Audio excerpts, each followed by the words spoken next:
Imagine standing on a grassy plain, surrounded by hundreds of sheep, goats, or cattle.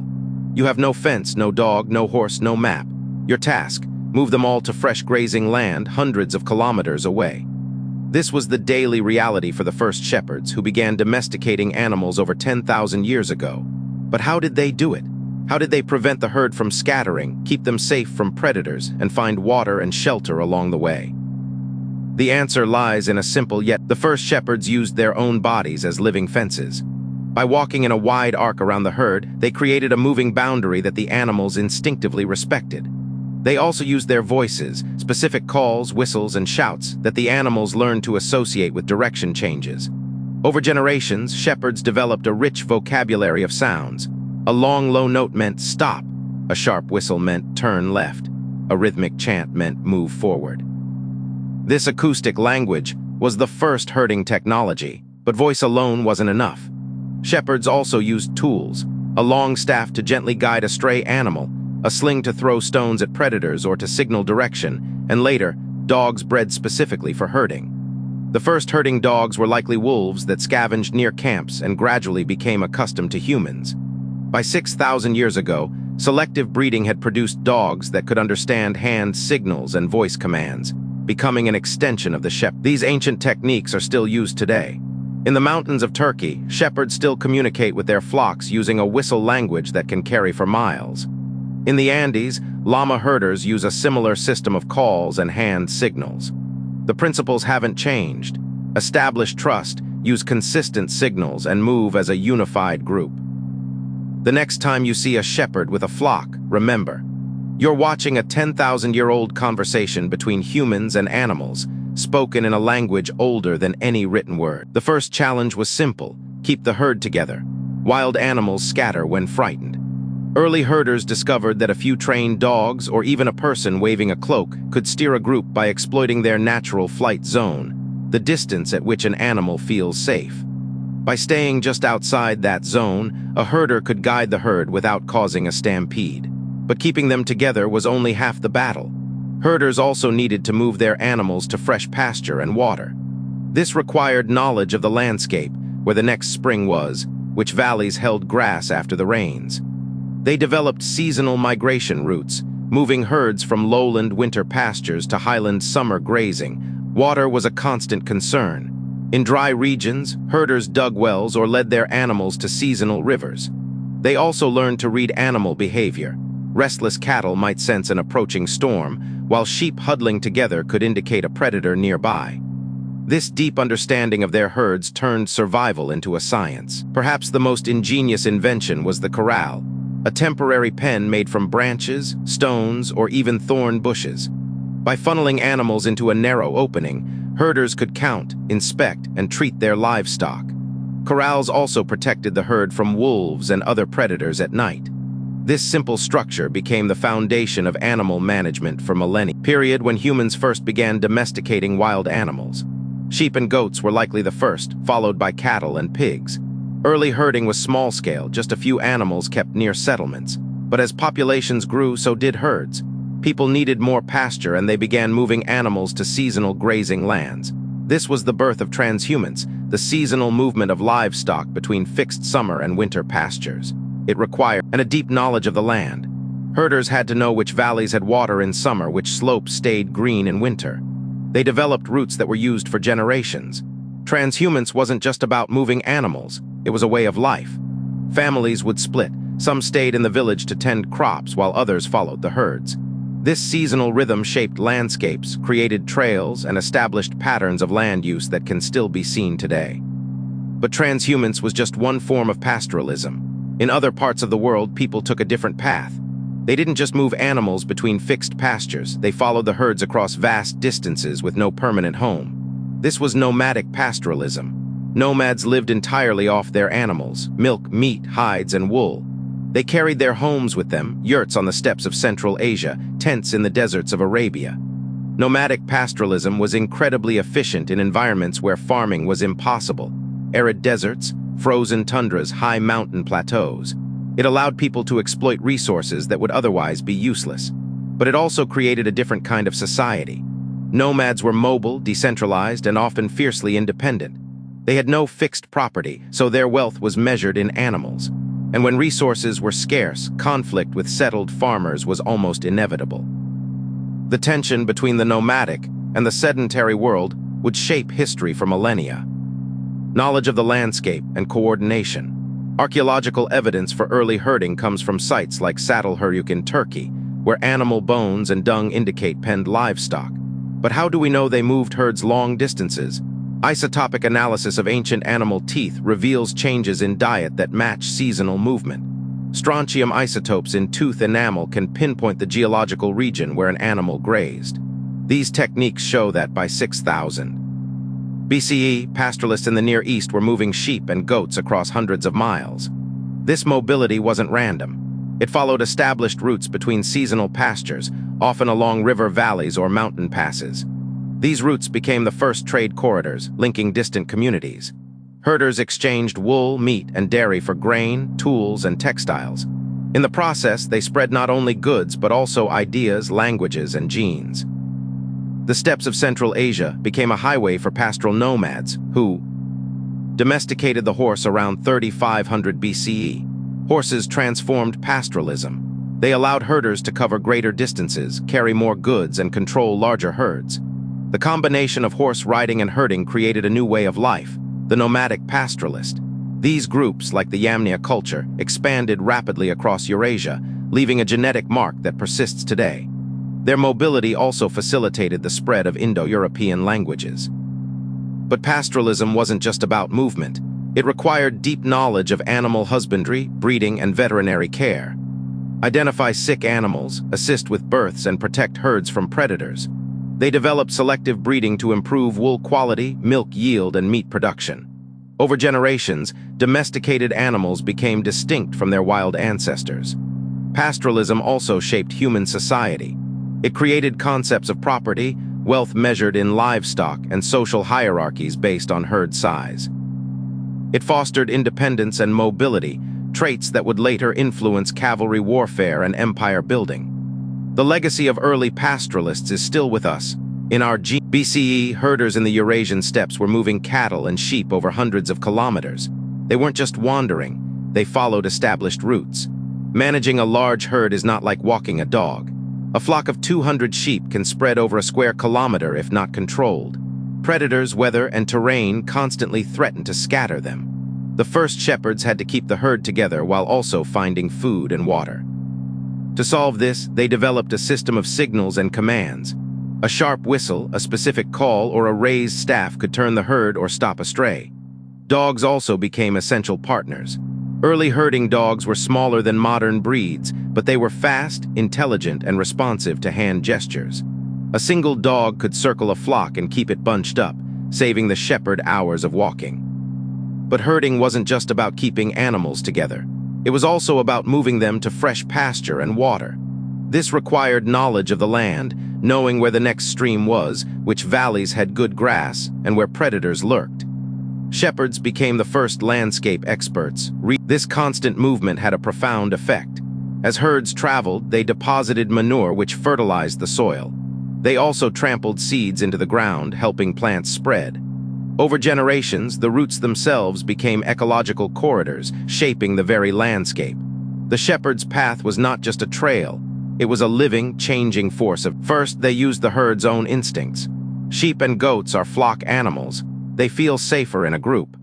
A skilled herder could use this to keep them together by staying visible and moving slowly, letting the lead animals set the pace. But instinct alone wasn't enough. Herders also relied on trained dogs, border collies, and similar breeds to circle the flock, bark at stragglers, and block escape routes. A single dog could do the water was a constant challenge. In dry regions, herders had to know every spring, well, and seasonal stream. They would plan the day's route to reach water at midday, letting the animals drink before the afternoon heat. At night, the real danger began. Wolves and thieves lurked in the darkness. Herders built temporary corrals from brush or stones and took turns keeping watch. A fire and a few loud dogs were often enough to scare off predators, at the front and slowing the leaders. Second, they used dogs. The earliest evidence of herding dogs comes from around 7,000 years ago, with cave paintings in Saudi Arabia showing dogs accompanying hunters and herders. Dogs could run faster, flank the herd, and respond to whistles or gestures. They acted as the herder's extra eyes and legs, able to circle around stragglers and drive them back. Perhaps the greatest challenge was moving large herds across rivers. Crossing a river could be deadly. Animals could panic, drown, or be swept away. Herders developed techniques to manage this. They would lead the herd to a known crossing point, often a shallow area. Then they would send a few calm animals across first as decoys. The rest would follow. Dogs would swim alongside to keep them. Another innovation was the use of pack animals. Donkeys and later horses carried supplies, allowing herders to stay with the herd for weeks or months. This mobility was key to the spread of pastoralism across vast grasslands. With horses, a single herder could manage hundreds of animals, covering great distances. The horse changed everything, turning herding into a way of life that dominated the steppes of Asia But herding wasn't just about moving animals. It required knowledge of seasons, grazing patterns, water sources, and predator behavior. Herders had to know when to move to fresh pastures and when to stay put. They read the land like a map. This deep ecological knowledge was passed down orally from parent to child for thousands of years. It was a science without writing, but navigation was a critical skill. How do you find your way across hundreds of kilometers of featureless steppe or desert without a compass or map? Early herders relied on a deep knowledge of the landscape, rivers, mountains, rock formations, and the positions of stars. They memorized routes and passed them down orally. They also used the sun and wind direction. In many pastoral cultures, specific winds were associated with certain seasons or routes. The sun was the most reliable daytime guide. Herders noted its position at dawn, noon, and dusk to maintain a consistent direction. When the sun was hidden by clouds, they observed the wind, dust patterns, the bend of grass, or the movement of sand dunes. In some regions, they used the direction of prevailing winds, which blew consistently from the same quarter during. Landmarks were essential. A distinctive mountain peak, a lone tree, or a rock formation could serve as a waypoint. Herders created mental maps of these features, linking them in a sequence. They also used the behavior of animals, birds flying toward water or the direction of antelope migration, as clues. In the Sahara, Tuareg nomads could navigate by the shape of sand dunes and the feel of the oral traditions preserved route knowledge across generations. Elders taught young herders the names of places, the distances between water sources, and the dangers of certain passes. Songs and stories encoded this information, making it easier to remember.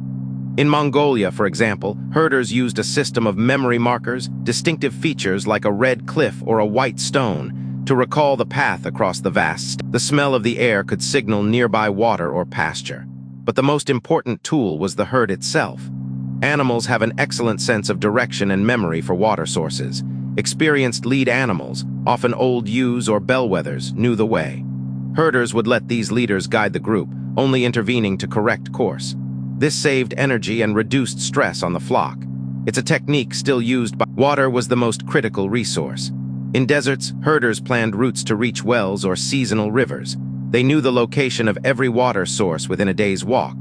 Some wells were shared by multiple tribes with strict rules about who could draw water and when. Disputes over water could lead to conflict.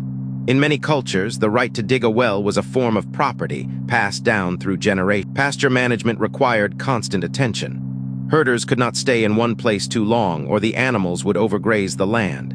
They moved in a cycle, returning to the same pastures only after they had recovered.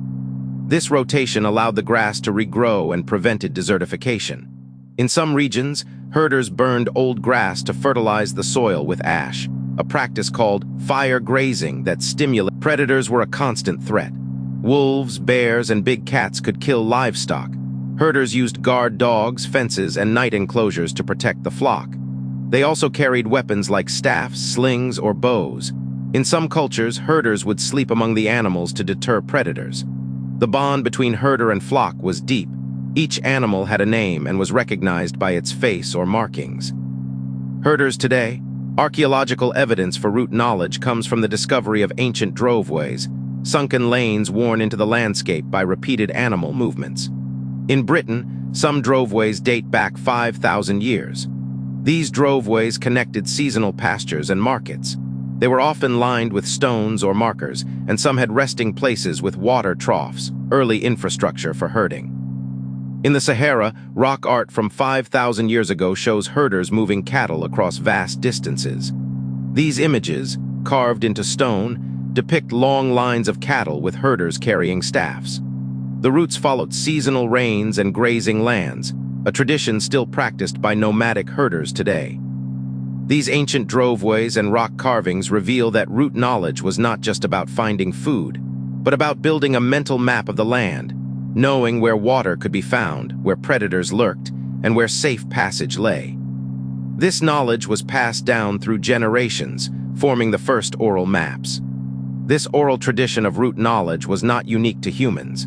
Many animals, from elephants to birds, also pass on migration routes to their young.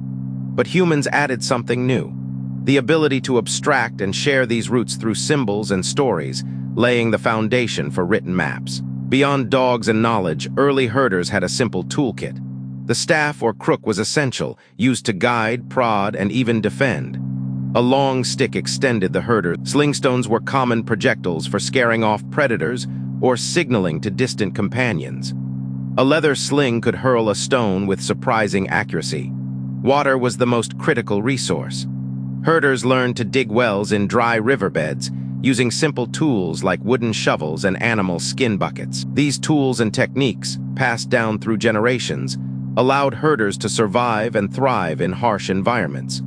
Their ingenuity laid the foundation for later pastoral civilizations. For scaring off predators or signaling, a skilled slinger could hit a target at 100 meters. Whistles and calls created a language of commands. Fire was also used. Torches could ward off wolves at night, and smoke helped mark camps or signal other herders. Controlled burning even improved pasture quality, but the most important technique was teamwork. Large herds required multiple herders working in concert, some at the front to slow the herd, others on the flanks to prevent stragglers, and one at the rear to keep the animals moving. This division of labor made large-scale herding possible. The leaders, others at the sides and rear to keep the herd compact. This division of labor is seen in ancient art. A 6,000-year-old carving from the Alps shows 3 figures driving cattle, with one leading and 2 flanking. Children often helped, learning the trade from a young age. In many pastoral societies, herding was a family enterprise, with everyone contributing. Herding also required planning for water. Herders knew the locations of springs, rivers, and wells along their routes. They would time their movements to reach water sources at regular intervals, sometimes digging wells in dry riverbeds. In arid regions, this knowledge was passed down through generations, encoded in songs, and water was not the only concern.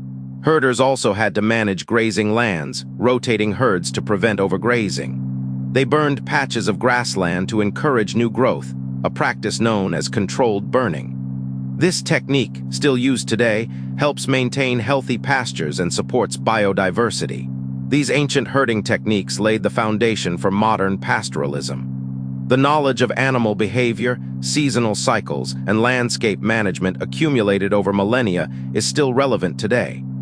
In many parts of the world, traditional herders continue to practice these methods, adapting them to changing climates and economies. The location of springs, wells, and seasonal rivers. They would time movements to reach water at regular intervals, every day or two. In arid regions, wells were dug deep, and herders used ropes and buckets made from animal hide. These wells became social hubs, where different groups exchanged news and livestock. The first shepherds were not primitive wanderers. They were skilled managers of complex living systems. They understood animal behavior, ecology. They understood animal behavior, ecology. They understood animal behavior, ecology, and the seasonal cycles of plants. This knowledge was passed down through generations, forming the foundation of pastoralism. The methods used by ancient herders, using lead animals, dogs, teamwork, and deep landscape knowledge, were so effective that they persist in pastoral cultures. The next time you see a flock of sheep moving across a field, remember, the system that guides them was perfected thousands of years ago by people with no maps, no phones, and no written words. Modern science is only beginning to appreciate how deeply these ancient herding techniques shaped human culture, animal behavior, and even geography. Their methods, using lead animals, dogs, teamwork, and deep landscape knowledge, were so effective that they persist in pastoral cultures today.